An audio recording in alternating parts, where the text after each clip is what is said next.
Hello.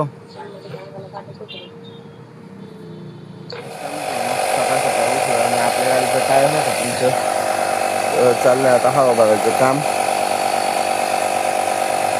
हवा वगैरे घेतली गाडीला बघून आता निघालोय आपण. आता चौकात जावं म्हणलं. बुकिंग काय अजून वाजली नाही. मग अशी वाजली होती 400-500 रुपयाची वाजली होती चांगली, पण गाडीची हवाच गेलेली होती. तर आता काय करणार आहे. पंक्चर आहे पण छोटी पंक्चर आहे ते.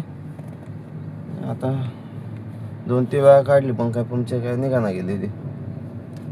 किंवा आता आतमधूनच आता ते पॅच वगैरे लावून गाडीची पंक्चर काढून घ्यावं लागणार आहे.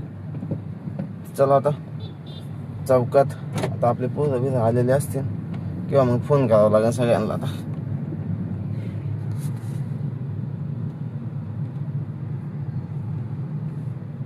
सकाळ सकाळ पडली आपल्याला बुकिंग. पोरं काय आलेले नव्हते. चाललो पिकअप करायला आता.